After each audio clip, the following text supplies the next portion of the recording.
I am Louise Hamilton, 33 years old, and the inventor of 34 patents that revolutionized data encryption. When CEO Gregory Miller shredded my contract in front of the board, sneering, "This is what your loyalty is worth," he had no idea. I was 3 steps ahead. I had anticipated this betrayal months earlier. What Gregory never knew was that paragraph 7 would be his undoing and my salvation. Before I share how I reclaimed everything he tried to steal, drop a comment letting me know where you are watching from.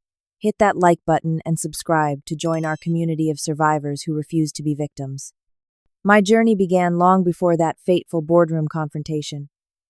With a PhD in electrical engineering from MIT at 26, I had always been what my professors called exceptionally gifted. While most of my classmates rushed to join tech giants like Google or Apple, I chose independence, setting up a small lab in my garage in Cambridge. For 5 years, I worked tirelessly, often 18 hours a day, fueled by nothing but coffee and determination. Those 5 years yielded 34 breakthroughs in quantum encryption technology. My innovations could protect data with security levels previously thought impossible. Unlike conventional encryption methods vulnerable to quantum computers, my algorithms adapted in real time, creating what I called living security that evolved against threats. Each patent built upon the previous one, forming an interconnected web of protection that could revolutionize everything from banking to national security. I was not naive about the value of my work. Venture capitalists constantly knocked on my door offering millions for even a piece of what I had created. But I refused them all. These technologies were my life's work, and I wanted to ensure they would be used ethically, not just for profit. Then came the day James Anderson walked into my life.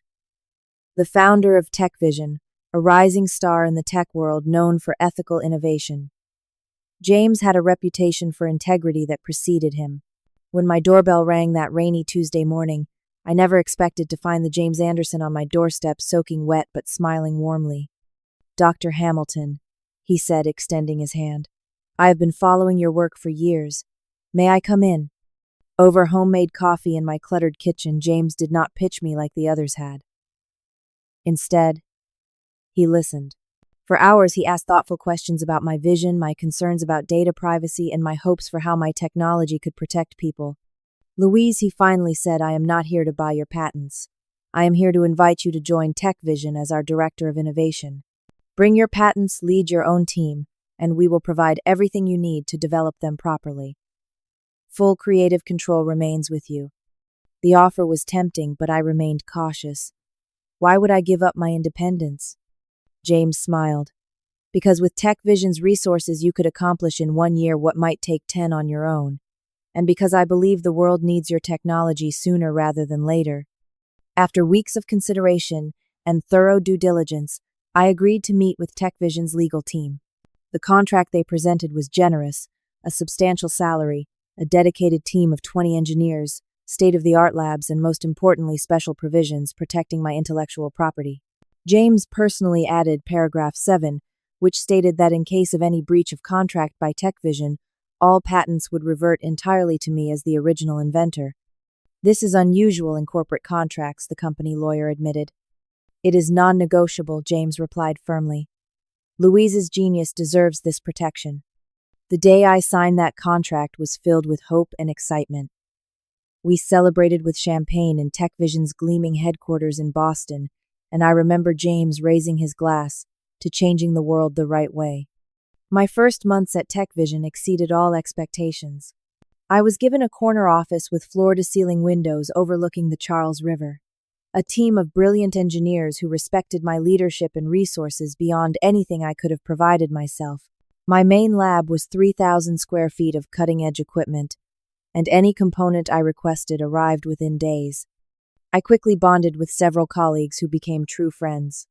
Rachel Chen, the chief financial officer, became my mentor in corporate politics. Though 20 years my senior, she took me under her wing, helping me navigate the transition from solitary inventor to corporate leader. "The technical part you have mastered," she told me over lunch one day.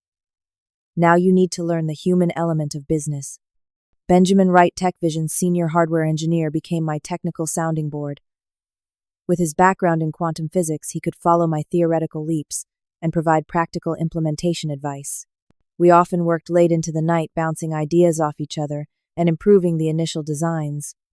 Diana Foster, our brilliant data scientist, brought new perspectives to my encryption models, showing me how they could be enhanced using advanced machine learning techniques. Her insights helped me refine Patent 27, making it twice as efficient. Under James's supportive leadership, TechVision flourished. My encryption technologies were successfully integrated into banking systems, healthcare, data protection, and government infrastructure. Within 2 years, our company tripled in size, and I was promoted to Chief Innovation Officer, reporting directly to James. James and I developed a close professional relationship. Every Friday, we would have breakfast at a small cafe near the office, discussing not just business, but philosophy, ethics, and our visions for technology's role in society. He became not just my boss, but a mentor and friend. Louise, he told me during one of these breakfasts, what makes you special is not just your brilliant mind, but your moral compass. Never lose sight of why we are doing this: to protect people, not to exploit them. For 3 wonderful years, TechVision felt like home. My patents were making a difference, my team was thriving, and I felt I had found my place in the world. I had no idea that everything was about to change, and that the protection James had built into my contract would become my lifeline in the storm that was coming. The news of James's death hit like a physical blow. His private plane had crashed in the Rocky Mountains during a storm, killing him instantly. The entire company gathered in shocked silence as the announcement was made. I sat stunned, unable to process that my mentor, my friend, was gone. The memorial service was held on a gray, rainy day that seemed fitting for the occasion. As I stood among hundreds of mourners, I noticed Gregory Miller, our Chief Operations Officer, already engaged in hushed conversations with board members. Something about his demeanor, his barely concealed energy amid the grief, struck me as wrong. I had never been particularly close to Gregory. Where James was warm and visionary, Gregory was cold and numbers-driven. He had always treated the innovation department as a necessary expense rather than the heart of the company. Now, watching him work the room at James's funeral, I felt a chill that had nothing to do with the weather. 1 week later, the board announced Gregory Miller as TechVision's new CEO. His first company-wide email emphasized financial discipline, market-focused development, and streamlining operations. Corporate speak that set off alarm bells in my mind. Our first one-on-one meeting confirmed my fears. Gregory had redecorated James's office, removing all personal touches. Where James had displayed photos of his family and books by philosophers and scientists, Gregory had sleek, impersonal art and industry awards. "Louise," he said, without looking up from his computer when I entered, "take a seat. I will be with you in a minute." That minute stretched to 15 before he finally acknowledged me properly. "Your department costs us $20 million annually." He began, no greeting, no pleasantries. "I need to see concrete returns on investment quarter by quarter. Our work is not structured for quarterly results," I explained. "Breakthrough innovation does not follow fiscal calendars." James understood that. Gregory's expression hardened. "James is not here anymore.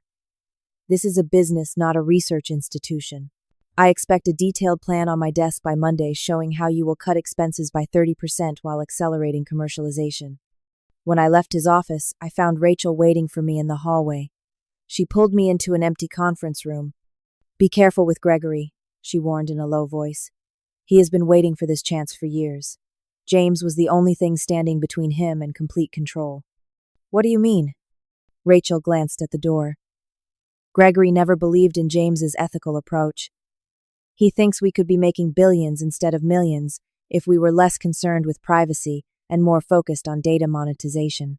Your encryption technology is the crown jewel he wants to repurpose." Over the next few weeks, changes swept through TechVision. Research budgets were slashed, long-term projects canceled, and a new layer of management was inserted between me and my team, requiring approvals for even minor decisions. During a late night at the office, I accidentally discovered a document left in a printer, plans for a major initial public offering. TechVision was preparing to go public with an estimated valuation of $2 billion, largely based on the commercial potential of my patents.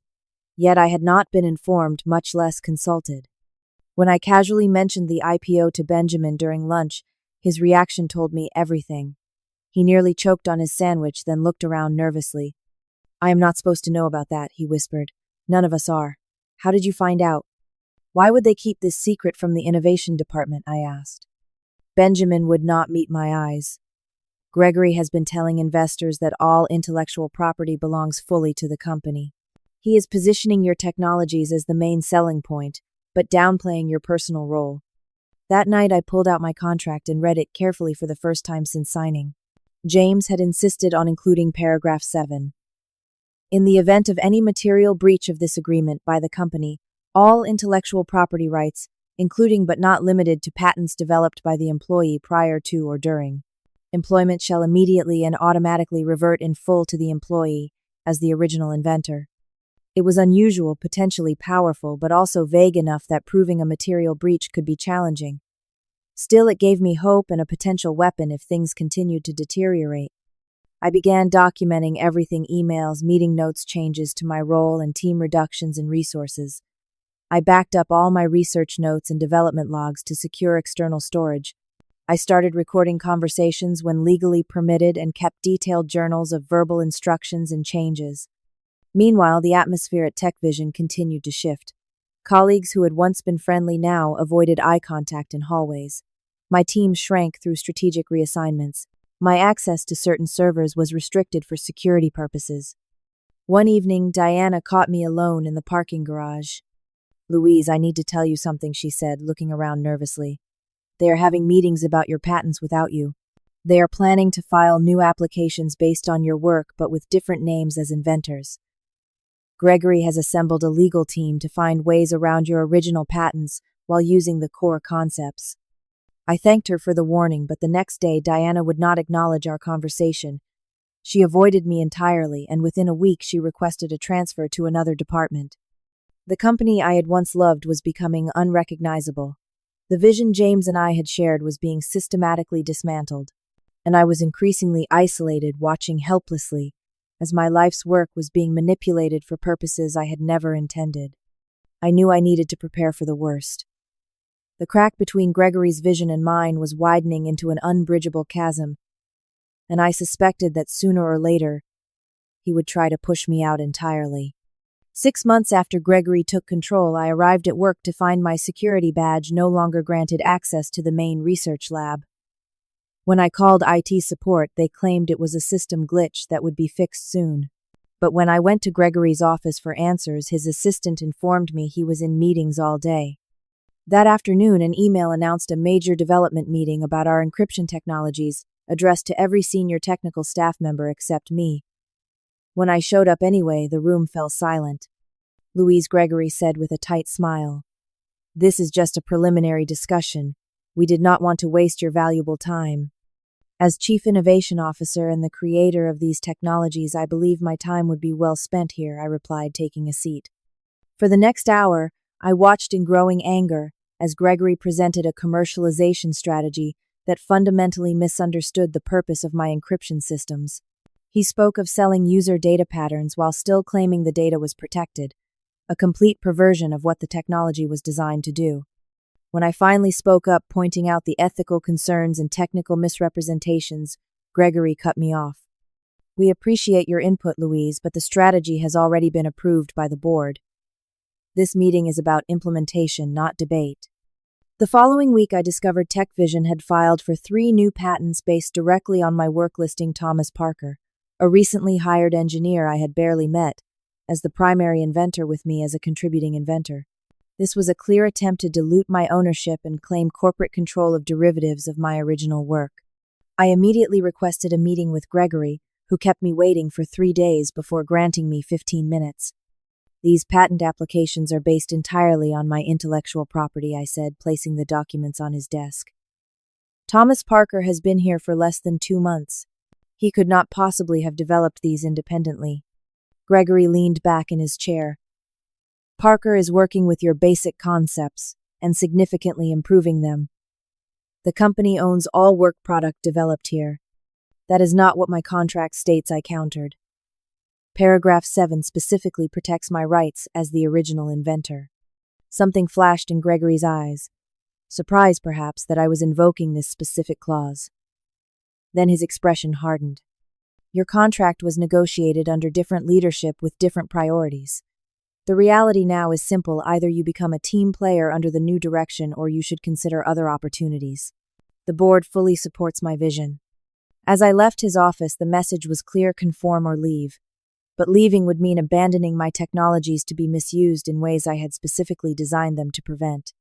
That evening, I called Patricia Monroe, a respected intellectual property attorney I had consulted before joining TechVision.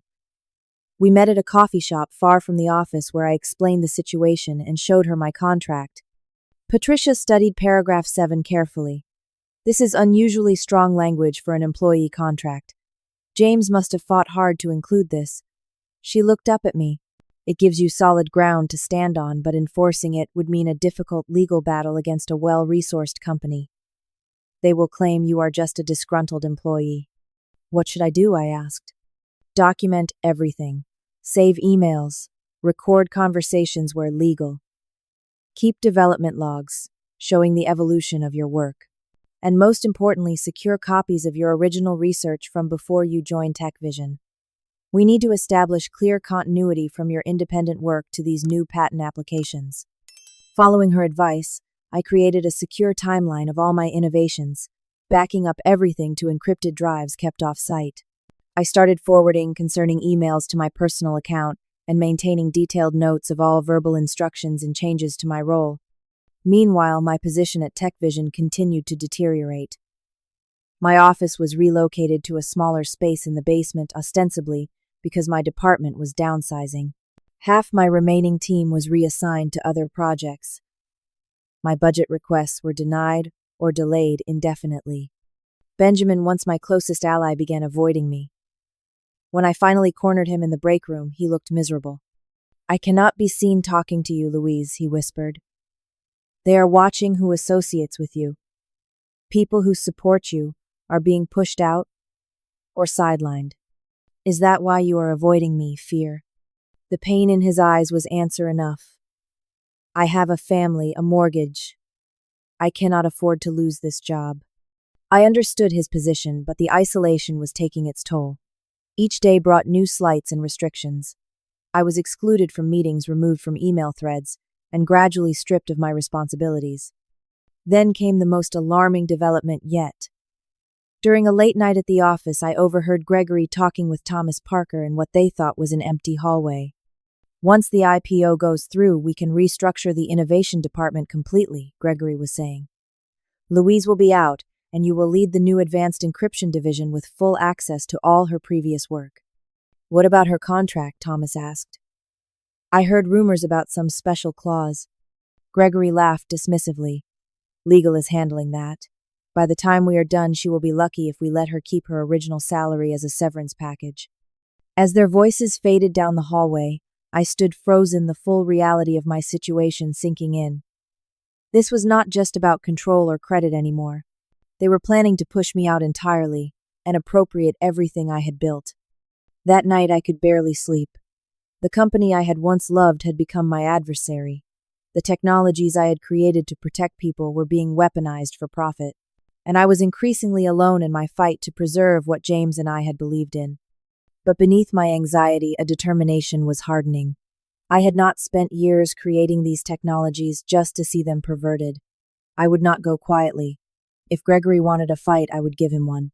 But first, I needed to be fully prepared for the confrontation I now saw as inevitable. The date for TechVision's IPO roadshow was set, with Gregory scheduled to present to major investors in New York, Boston, and San Francisco. Despite being the creator of the core technologies that formed the backbone of the company's $2 billion valuation, I received no invitation to participate. The morning of the New York presentation, I arrived at the Four Seasons Hotel where the event was being held. Wearing my most professional suit and carrying a portfolio of my latest research, I walked confidently into the conference room where 24 investors were gathered. The momentary shock on Gregory's face was almost worth the months of mistreatment. He quickly recovered, greeting me with a tight smile. "Louise, this is unexpected. We did not think you would be available." "I rearranged my schedule," I replied pleasantly. I would not miss this important event. Throughout Gregory's presentation, I noticed glaring technical inaccuracies and exaggerated claims about our encryption technologies. When the Q&A session began, An investor from Goldman Sachs directed a technical question to me specifically. Dr. Hamilton, as the original inventor, could you explain how your quantum-resilient protocol prevents side-channel attacks while maintaining processing efficiency? For 20 minutes, I answered increasingly complex technical questions, watching Gregory's expression darken with each demonstration of my expertise. The investors were clearly impressed, several approaching me afterward to exchange contact information. As the room emptied, Gregory grabbed my arm, pulling me aside. "What the hell do you think you are doing?" he hissed. "You are not invited to this presentation. As Chief Innovation Officer and the creator of the technology you are selling, I believed my presence would add value." I replied calmly. The investors seemed to agree. His face flushed with anger. "You are undermining this IPO. The board will hear about this." 3 days later, I received a summons to an emergency board meeting. When I arrived, the tension in the room was palpable. The entire board was present, along with the company's general counsel. Gregory stood at the head of the table. "Thank you all for coming on short notice. I have called this meeting to address a serious issue affecting our upcoming public offering." For the next 20 minutes, he methodically built a case against me, accusing me of insubordination, obstruction, and most seriously attempting to sabotage the IPO. He presented selectively edited emails out of context statements and performance reviews that had been retroactively altered.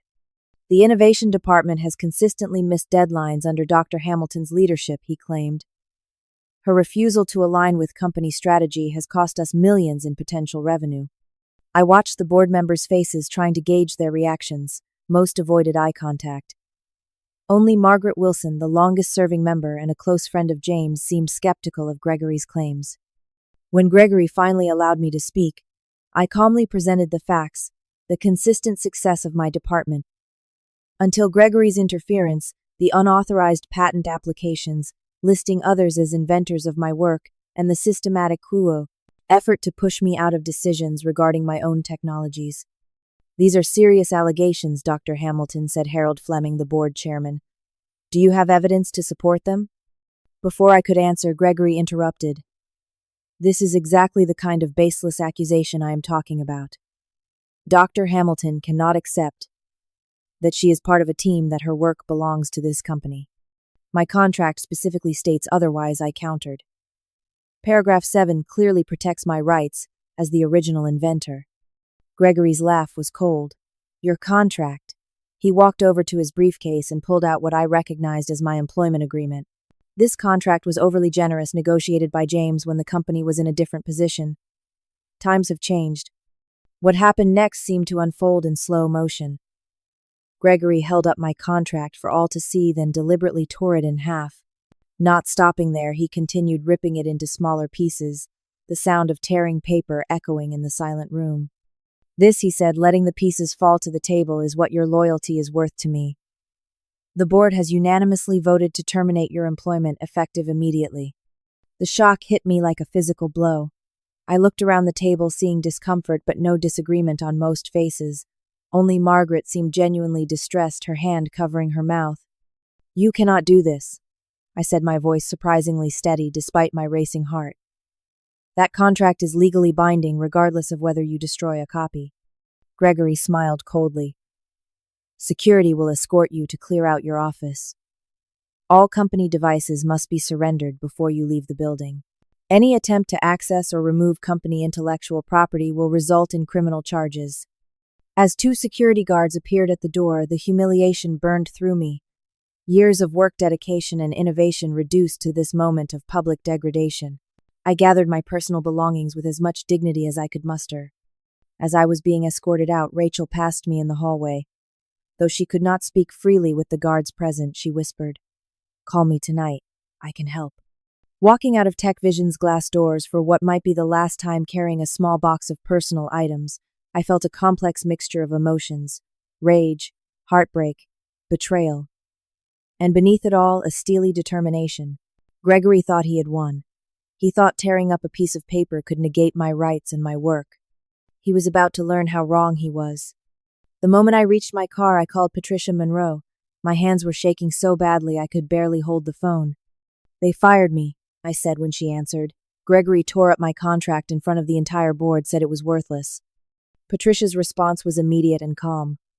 Come to my office now. And Louise, this is actually good news. Good news, I nearly shouted. How is any of this good? Because tearing up your contract in that manner constitutes a clear, dramatic, and witnessed breach of contract. It is essentially a public declaration that they do not intend to honor their legal obligations to you. That triggers paragraph 7 automatically. 30 minutes later, I sat in Patricia's office recounting every detail of the board meeting while she took meticulous notes. The critical factor here is proof, she explained. We need to establish that your contract contained paragraph 7 and that Gregory knowingly violated it. But he destroyed the physical copy, I said. Patricia smiled. Paper contracts are rarely the only version. Did you receive a digital copy when you signed? I had. Searching through my personal email, I found the PDF attachment sent by TechVision's HR department 4 years earlier, complete with paragraph 7 intact. Perfect, Patricia said. Now we need to establish the chain of events and gather witness statements. Who in that room might be sympathetic to your position? Margaret Wilson, I replied without hesitation. She was James's closest friend on the board. She looked horrified when Gregory tore up the contract. That evening, Rachel called as promised. I have been waiting for the right moment to reach out, she said. Gregory has gone too far and several of us want to help you. Rachel revealed that she had been quietly documenting Gregory's ethical breaches since he took over. She had records of board discussions where he specifically acknowledged the limitations imposed by my contract, proving he was well aware of paragraph 7 before theatrically destroying the document. He has been planning this for months, Rachel explained. He told the board that the company's lawyers had found a loophole that would invalidate your protections once you were terminated. But several board members were uncomfortable with his approach, especially after today's performance. The next morning, I received an unexpected call from Margaret Wilson asking to meet privately. We arranged to meet at her home away from corporate eyes. Margaret welcomed me with a warm embrace. Louise, I am so sorry about yesterday. It was disgraceful how you were treated. Over tea in her sunlit kitchen, Margaret shared a crucial piece of information. James anticipated something like this might happen if he was ever out of the picture. That is why he insisted on paragraph 7. He told me once, if anything happens to me, make sure Louise is protected. Did other board members know about this specific provision, I asked. Yes, Margaret confirmed. It was explicitly discussed when your contract was approved. Gregory was COO then and he objected strongly, but James overruled him. That is why Gregory's action yesterday was not just unprofessional but legally significant. He cannot claim ignorance of that clause. With Margaret's support and Rachel's evidence, we began building our case. Patricia assembled a specialized legal team including Alan Donovan, a renowned intellectual property litigator, and Sofia Ramirez, an expert in corporate contract law. For 2 intense weeks, we gathered evidence, statements, and documentation. Benjamin, though still employed at TechVision, provided a sworn affidavit about the systematic effort to sideline me and appropriate my technologies. Diana sent anonymous internal documents showing the company was already marketing my innovations as wholly owned intellectual property in their IPO prospectus. Meanwhile, TechVision's IPO launched to great fanfare. The stock opened at $86 per share, valuing the company at nearly $2.4 billion. Business magazines featured Gregory on their covers, hailing him as a tech visionary, bringing revolutionary security technology to market. The irony was painful. Watching television interviews where Gregory spoke about our proprietary encryption methods, as if he had created them himself, made me physically ill. Seeing my life's work described as a corporate asset divorced from its ethical foundations and my original intentions was almost unbearable. There were dark moments during this preparation period, when doubt and despair threatened to overwhelm me. One particularly difficult evening, after seeing TechVision's stock price jump another 12%, I called Patricia in tears. Maybe I should just take whatever settlement they offer, I said. This fight could drag on for years. Louise, Patricia said firmly, remember what is at stake here. This is not just about money or even recognition. It is about the purpose of your technologies. If Gregory maintains control, your innovations will be used in ways you specifically designed them to prevent. Sometimes the harder fight is the only one worth having. Her words reminded me why I had created these encryption methods in the first place, to protect people's privacy and security in an increasingly vulnerable digital world, not to sell their data or create backdoors for corporate profit. As our legal strategy solidified, we received word that Gregory had learned of our preparations.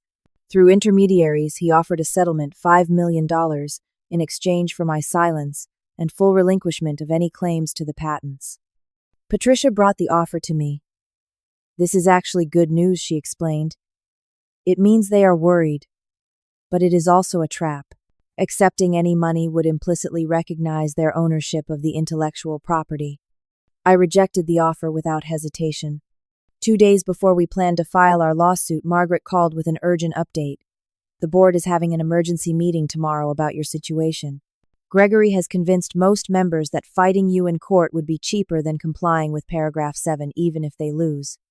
This was our final confirmation that we needed to act quickly and decisively. That night, our legal team worked until dawn, finalizing every detail of our case.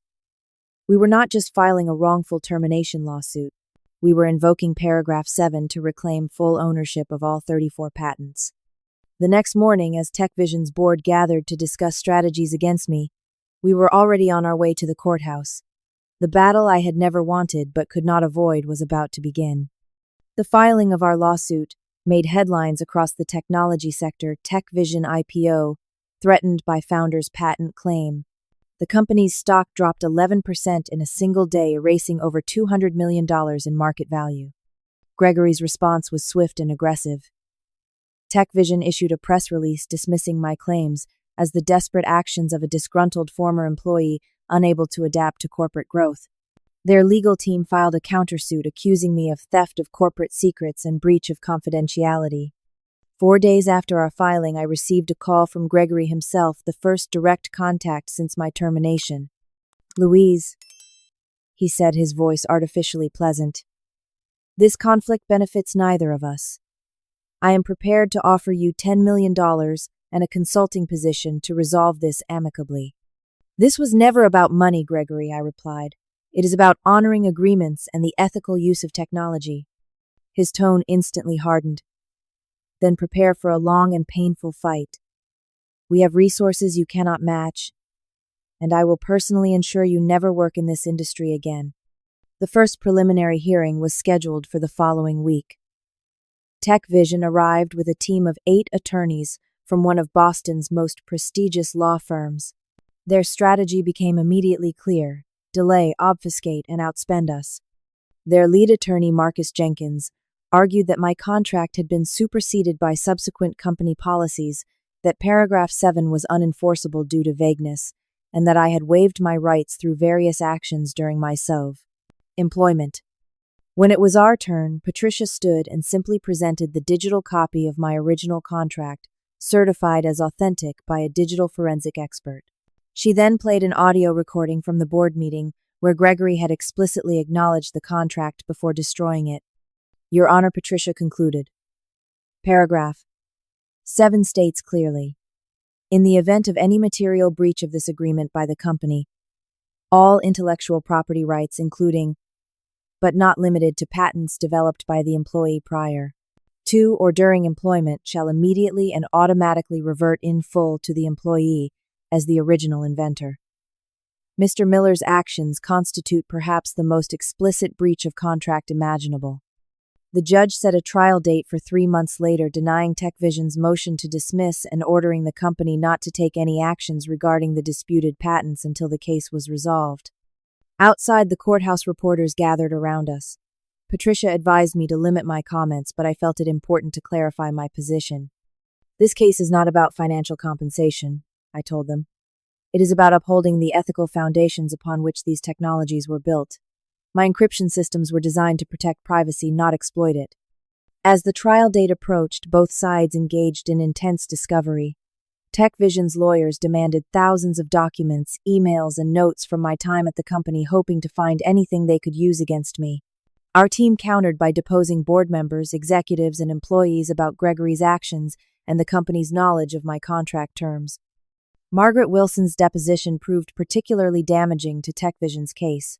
Under oath, she confirmed that the board had specifically discussed paragraph 7, when approving my original contract that Gregory had been present for those discussions and that James had insisted on the provision specifically to protect me in a situation like the current one.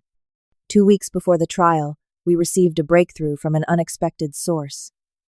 TechVision's IT director Nathan Rogers contacted Patricia privately. He had been ordered to delete certain emails discussing my contract but had preserved copies. These emails included discussions between Gregory and the legal department, explicitly acknowledging the power of paragraph 7 and strategizing ways to invalidate it dating back to weeks after James's death. When the trial finally began, the courtroom was packed with technology journalists, industry executives, and curious onlookers. The case had become a symbol of the broader tension between individual innovators and corporate interests. TechVision's strategy relied heavily on portraying me as difficult, uncooperative, and motivated by greed. They brought forward colleagues who testified about missed deadlines and conflicts, carefully omitting that these issues only began after Gregory took control. When my turn came to testify, I focused on the facts, my history as an independent inventor before joining TechVision, the specific protections James had included in my contract, and the systematic campaign to push me out after his death. I joined TechVision because James Anderson shared my vision for how these technologies should be used, I explained. After his death, that vision was abandoned in favor of maximizing profit even at the expense of the security and privacy these systems were designed to protect. The turning point came during the 3rd week of trial. Our team presented the emails Nathan had provided, showing that Gregory and TechVision's legal department had been planning to invalidate my contract protections for months, while publicly claiming to honor them. The most damning email from Gregory to the head of legal stated, "Find a way to void paragraph 7. Those patents are worth billions, and I am not letting some idealistic engineer walk away with them just because James was soft." TechVision's attorneys objected vigorously, but the judge allowed the evidence. During the lunch recess that day, we received our first serious settlement offer, full reinstatement, a public apology, and $50 million in compensation. Patricia brought me the offer. They are running scared now. But remember, settling would leave them in control of your patents. Then we continue, I said firmly. On the final day of testimony, Gregory himself took the stand. Under Patricia's cross-examination, his carefully constructed image began to crumble. She methodically led him through the events leading to my termination, the board meeting where he destroyed my contract and his subsequent actions. "Mr. Miller," Patricia asked, "when you tore up Dr. Hamilton's contract in front of the board, did you believe you were destroying the only copy?" "I was making a point about moving the company forward," he evaded. "Please answer the question directly. Did you believe you were destroying the only copy of the contract containing paragraph 7? After several attempts to avoid the question, Gregory finally admitted, "I knew there would be other copies." "So you were aware of paragraph 7 and its implications when you chose to dramatically breach the contract?" His hesitation was brief but noticeable. "Yes." In her closing argument, Patricia summed up our case simply. "This is not a complex matter. TechVision, under Mr. Miller's leadership, knowingly and deliberately breached a clear contractual obligation. Paragraph 7 states the consequence of such a breach in unambiguous terms. The patents must revert to Dr. Hamilton as the original inventor." The jury deliberated for just 4 hours before returning their verdict. As the forewoman stood to read it, the courtroom fell completely silent. On the matter of breach of contract, we find in favor of the plaintiff, Dr. Louise Hamilton.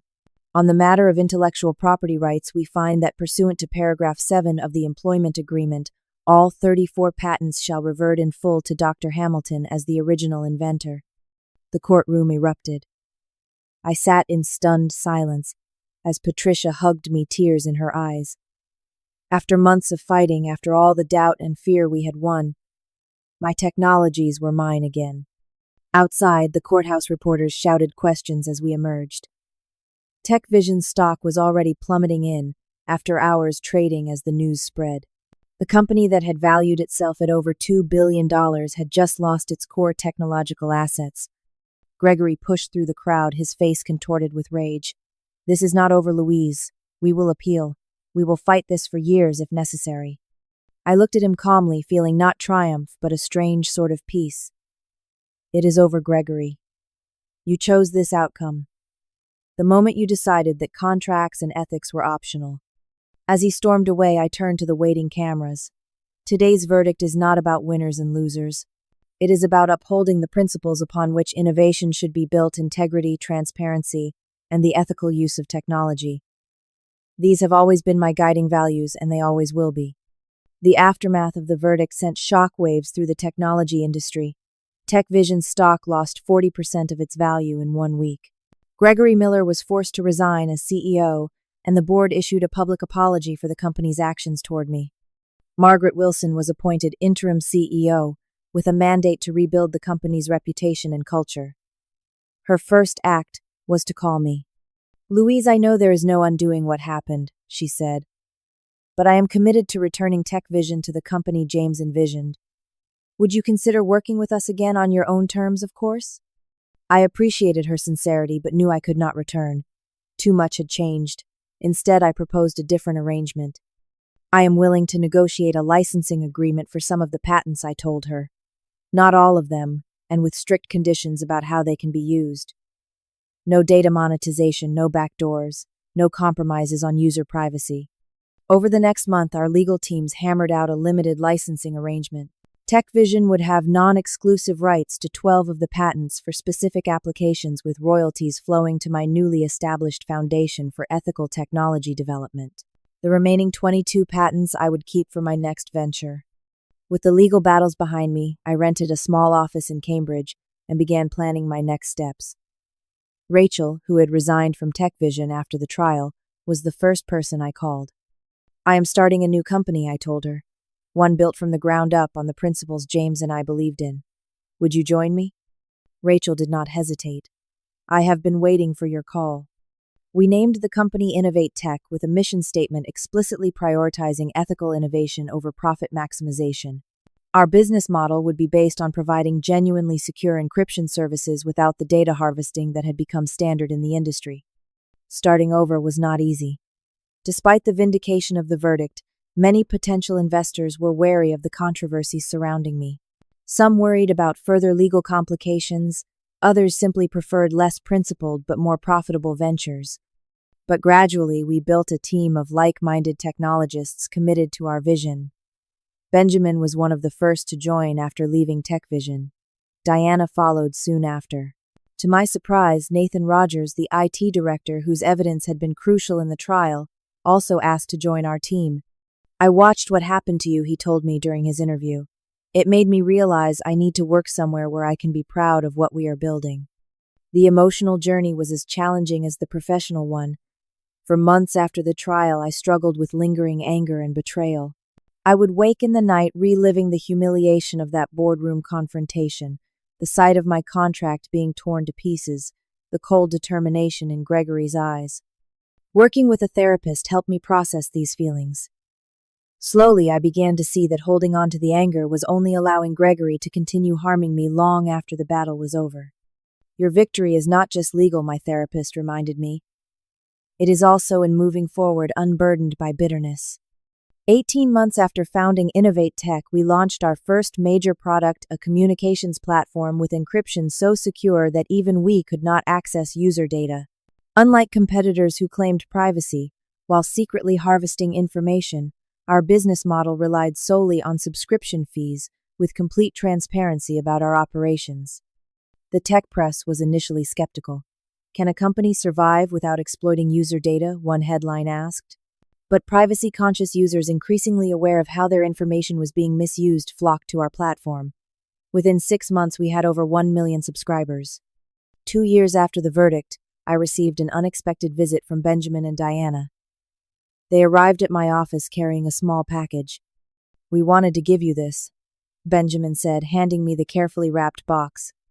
Inside was a framed document, a copy of my original TechVision contract with paragraph 7 highlighted in gold. "To remind you that sometimes the fine print changes everything," Diana said with a smile. The frame now hangs in InnovateTech's main conference room, not as a reminder of conflict, but as a symbol of the importance of standing firm for what you believe in. As our company grew, we began receiving acquisition offers from larger tech firms. Some were tempting, promising vast resources and wider reach for our technologies. But we declined them all, remembering the lesson of TechVision. We are building something different here, I told our team during a company meeting. Success for us is not measured in acquisition value or stock price, but in creating technology that genuinely serves and protects people. Instead of selling, we expanded organically, developing new applications of our encryption technologies for healthcare, financial services, and humanitarian organizations. We established a foundation that provided secure communication tools to journalists and human rights activists in regions with restricted freedoms. 3 years after the trial, I ran into Gregory at an industry conference. He had founded a new venture capital firm and seemed surprised to see me. "Louise," he acknowledged stiffly, "your company seems to be doing well." "It is," I replied simply. "We are profitable and growing without compromising our principles."